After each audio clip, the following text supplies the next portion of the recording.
नमस्कार, संस्कृति यात्रा के इस नए अध्याय में आप सभी का स्वागत है। मैं हूं प्रीति Singh.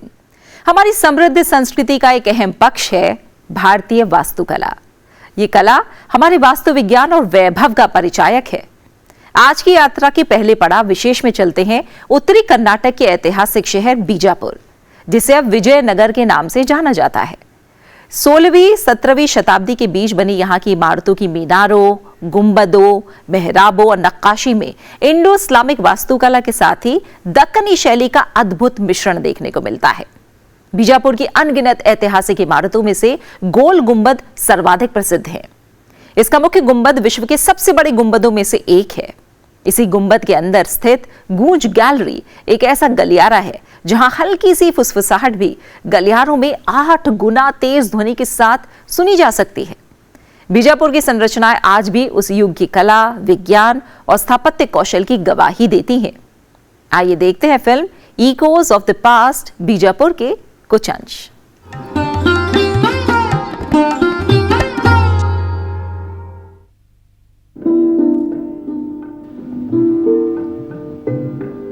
Within the splendor of the green, the land of Bijapur is dotted with monuments. From bird's eye view, one can see tombs of olden times stand up with its majestic prominence. These monuments are a legacy of Adil Shahi dynasty, who ruled this land in the 16th-17th century. This was a time of amalgamation of culture, both at the thought and architectural plane. The unified blend of Hindu, Jain and Islamic philosophies are found here.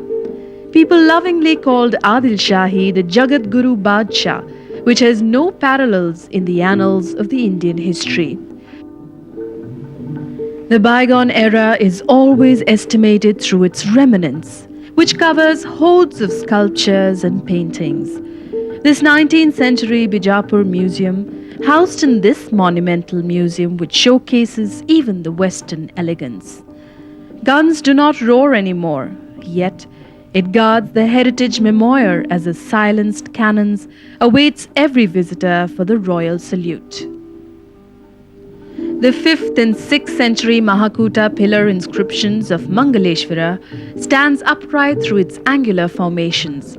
The inscription talks about the king's gift of land, gold, silver for the temple building.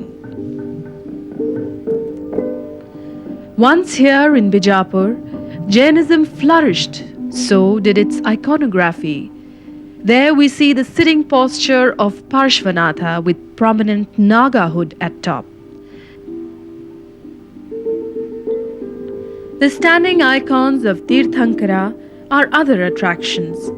The posture is called Khadagasana or sword posture.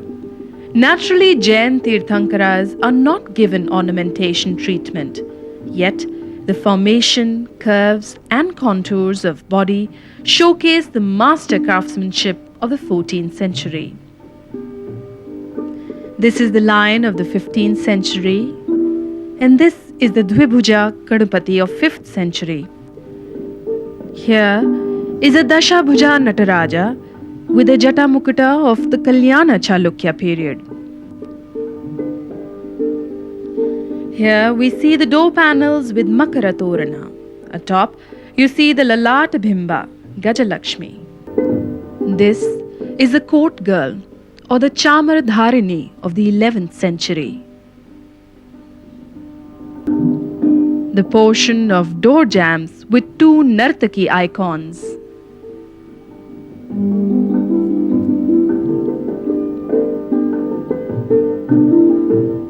The hero stone. This one talks how the departed is taken to Swarga by the Apsara, then to Kailasha, represented with Shivalinga. The hero stone shows the karma and finally to Kailasha.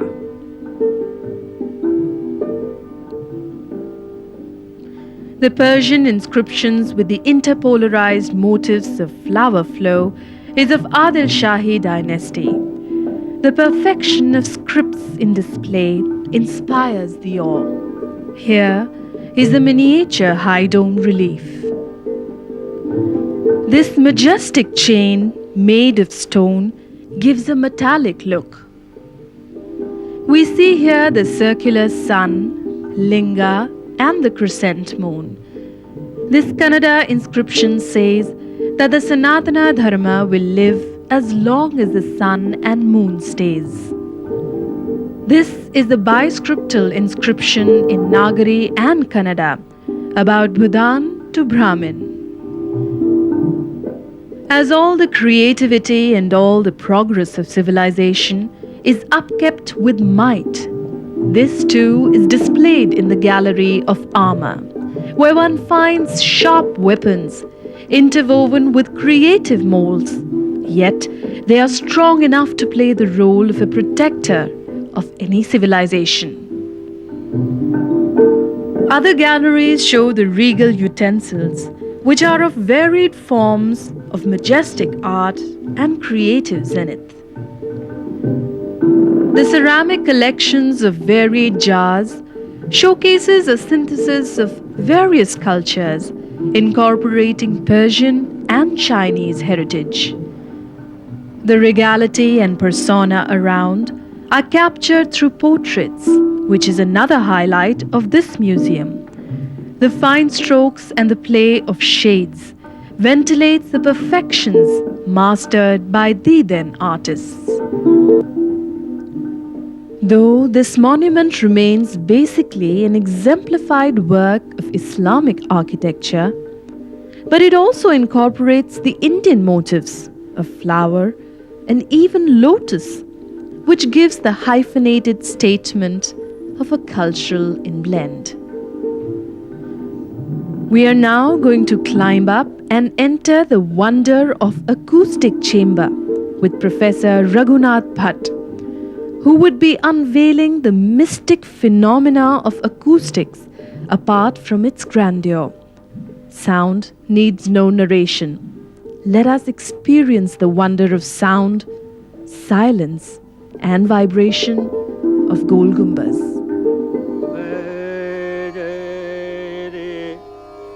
The monument of Ibrahim Roza provides a unique perspective as domes within the arches and the intricacies of contours provide a vision of light and aesthetic enlightenment.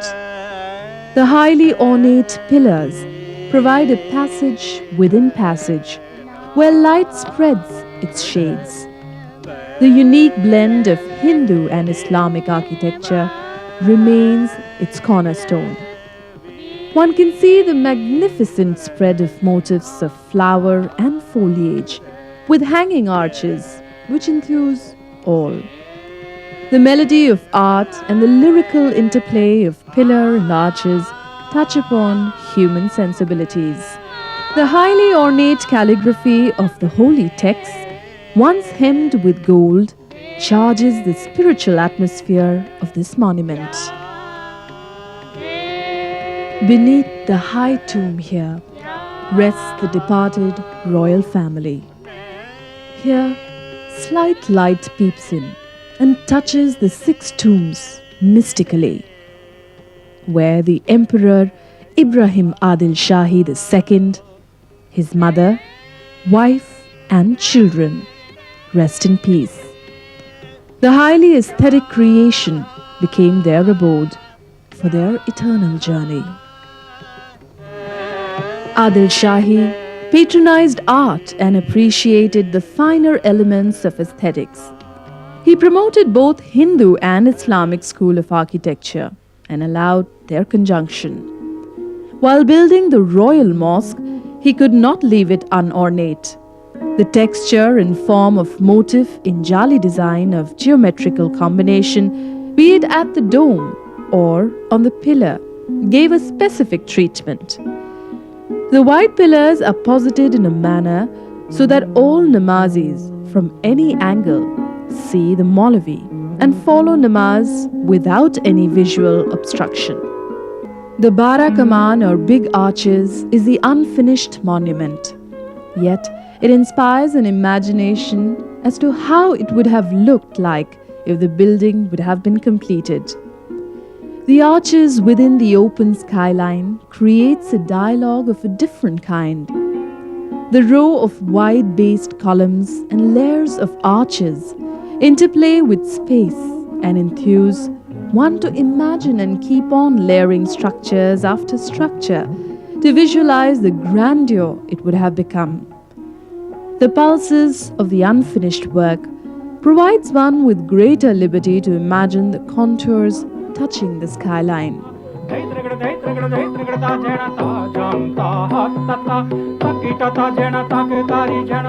Akbar propounded Din-e Ilahi. To bring all under one roof, he married Hindu Rajputs to show the world of unification and amalgamation. But for Ibrahim Adil Shahi II, it was a much bigger endeavor. He created, rather converted the space to allow intermingling all the different cultures in a single space and named it Navraspur, perhaps out of his book Kitab-e-Navras. Here, songs, themes, music, artistic and other knowledge system thrive together to convert a very functional synthesis which cannot be disturbed from outside. Such was a cultural fabric called Navraspur, built by Ibrahim Adil Shahi II. Bijapur, as we see, remains a center for acoustic pilgrimage, where within the silence and sound, the engineering excellence and architectural feat were achieved.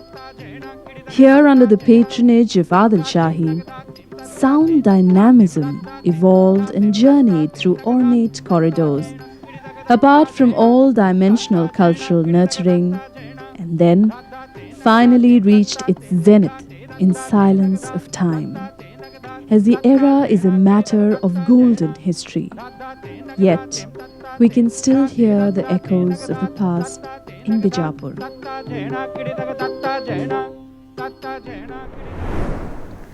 अभी आपने देखा film echoes of the past Bijapur भारतीय वास्तुकला की एक अद्भुत प्रस्तुति, जहां इतिहास, कला और ध्वनि एक साथ ही जीवंत हो उठते हैं।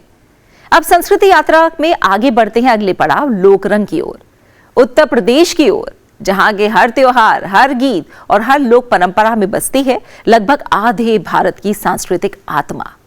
भारत में सर्वाधिक आबादी वाले राज्य उत्तर प्रदेश की लोक संस्कृति ग्रामीण जीवन की सादगी, आस्था की गहराई और उत्सवों की रंगीन छटा से परिपूर्ण है। ब्रज में होली और रसिया, पूर्वांचल में कजरी और बिरहा, बुंदेलखंड में आल्हा गायन परंपरा और भी बहुत कुछ समाया है उत्तर प्रदेश की पावन धरती में। ब्रज भूमि आगरा, मथुरा, वृंदावन और इसके आसपास का क्षेत्र है और यहीं की लोक परंपरा है रसिया। इसमें अधिकतर भगवान कृष्ण विषयक प्रसंगों को ढोल मंजीरा जैसे पारंपरिक वाद्यों के साथ गाया जाता है। आज हम आपको दिखा रहे हैं अशोक कुमार शर्मा और उनकी टीम की प्रस्तुति रसिया लोक विधा में महाभारत का एक प्रसंग।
कोई आज खून पीता और चकती भरी कोई आज खून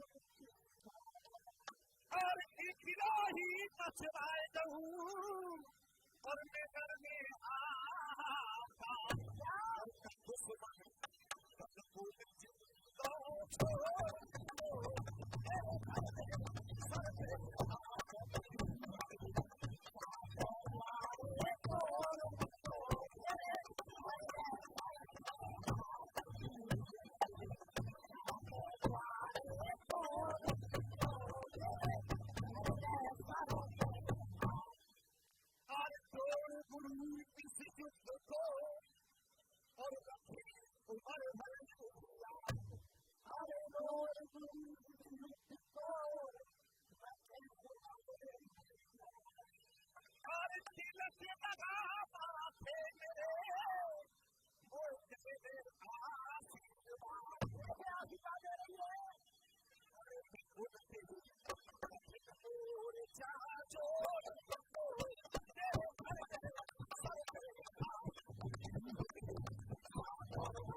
सच में लोक विधाओं को जीवित रखने वाले ये कलाकार अब भावों में जीवन गुजार कर भी लोक संस्कृति के सशक्त संरक्षक हैं।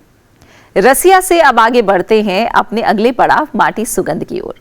भारत की ग्रामीण धरोहर के संरक्षण के लिए संस्कृति मंत्रालय एक विस्तृत परियोजना चला रहा है जिसका नाम है मेरा गांव मेरी धरोहर। इसी प्रयास की एक झलक देखने के लिए आज हम आपको लेकर चल रहे हैं कर्नाटक के शिवमोगा जिले में स्थित इसुरु गांव। ये गांव भारत छोड़ो आंदोलन के दौरान अपनी महत्वपूर्ण भूमिका के लिए जाना जाता है। 1942 में भारत छोड़ो आंदोलन के दौरान इसुरु गांव ने खुद को स्वतंत्र घोषित कर दिया था। तो आइए चलते हैं इसुरु गांव की ओर।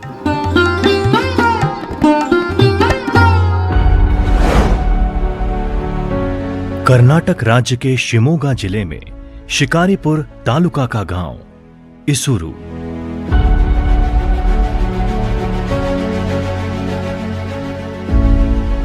धान के खेतों से घिरा हुआ ये वही गांव है जिसने 1942 में अपने आप को अंग्रेजी हुकूमत से स्वतंत्र घोषित कर दिया था, जहां वीरभद्रेश्वर मंदिर में अंग्रेजों के खिलाफ तिरंगा फहराया गया।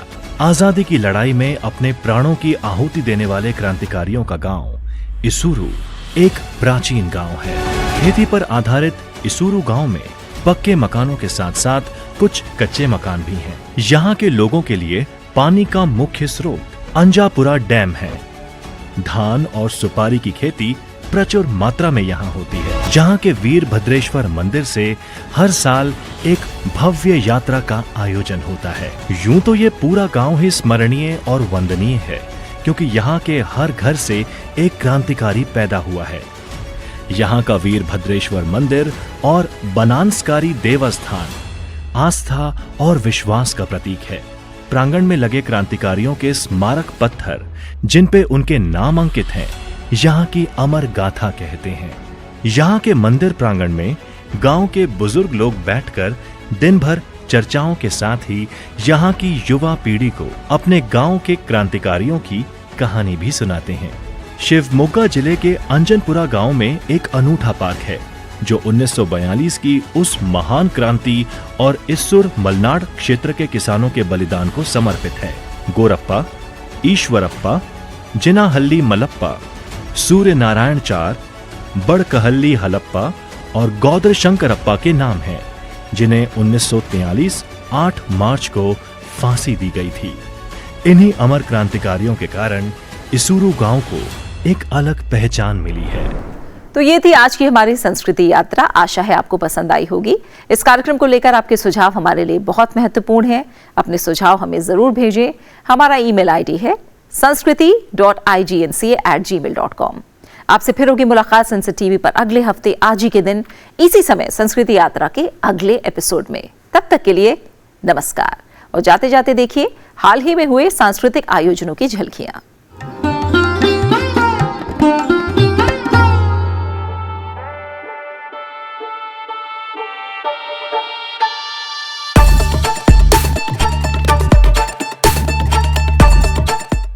भारत की सांस्कृतिक आत्मा को समेटे उसे वैश्विक मंचों पर प्रस्तुत करने का काम आसान नहीं होता, पर जब यह जिम्मेदारी इंदिरा गांधी राष्ट्रीय कला केंद्र यानी IGNCA को सौंपी जाती है तो हर कठिनाई एक नई कला में ढल जाती है।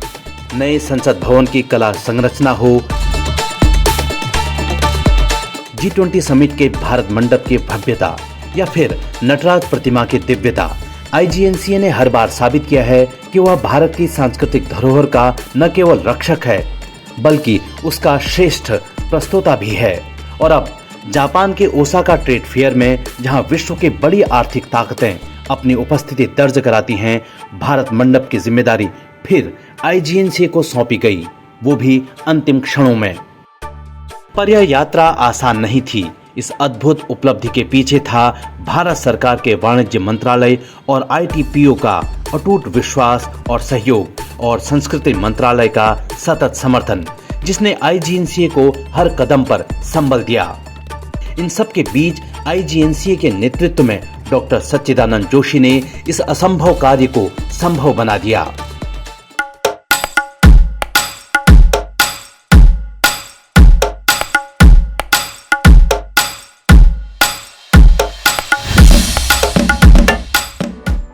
अप्रैल 2025 को जापान के ओसाका शहर में भारत ने अपनी सांस्कृतिक गौरव गाथा को विश्व मंच पर जीवंत किया, जब भारत ने विश्व को बताया कि उसकी परंपरा केवल अतीत नहीं बल्कि भविष्य की दिशा भी है। वर्ल्ड एक्सपो 2025 में ओसाका में भारत मंडप के उद्घाटन के साथ ही भारत ने विश्व पटल पर अपनी सांस्कृतिक ज्योति प्रज्वलित की। इसे परिकल्पित और डिजाइन किया है IGNCA यानी इंदिरा गांधी राष्ट्रीय कला केंद्र ने। यह मंडप भारत की आध्यात्मिक परंपराओं और आधुनिक उपलब्धियों का एक अनूठा संगम है। मंडप की केंद्रीय छवि पद्मपाणि बोधिसत्व अजंता की गुफाओं से प्रेरित है। नीला कमल, बोधि वृक्ष और बहती जलधारा जैसे प्रतीकों के माध्यम से भारत की सनातन विचारधारा को वैश्विक दर्शकों के सामने जीवंत किया गया, जहां नवाचार है, विज्ञान है, आयुर्वेद है और है भारत की प्राचीन विरासत। भूमिगत धरोहरों से लेकर अंतरिक्ष की ऊंचाइयों तक यह मंडप भारत की प्रगति का दस्तावेज बन चुका है। IGNCA के सदस्य सचिव डॉक्टर सच्चिदानंद जोशी ने कहा, भारत मंडप केवल एक प्रदर्शनी नहीं बल्कि एक आत्मिक और सांस्कृतिक यात्रा है, जो भारत की आत्मा, उसकी परंपरा और उसकी प्रगति को उजागर करती है। You all are welcome to this pavilion to witness extremely majestic experience which gives you in-depth knowledge of India's rich cultural heritage, rich traditions and development of prosperity. Bharat मंडप यानी इंडिया पवेलियन देश के 2000 वर्ष पुराने कलात्मक और सांस्कृतिक मूल्यों को आधार बनाते हुए वसुधैव कुटुंबकम यानी सारा संसार एक परिवार है की भावना को सजीव करता है।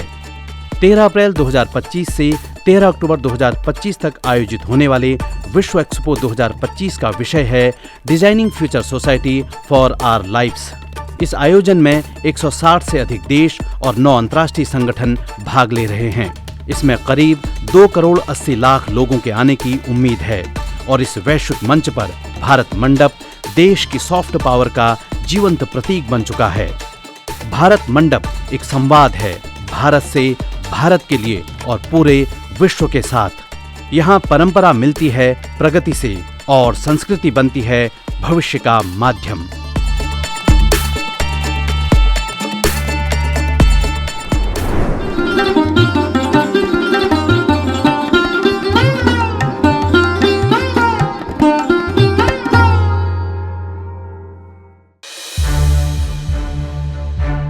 To watch more programs of Sunset TV, subscribe to our YouTube channel and don't forget to like and share them.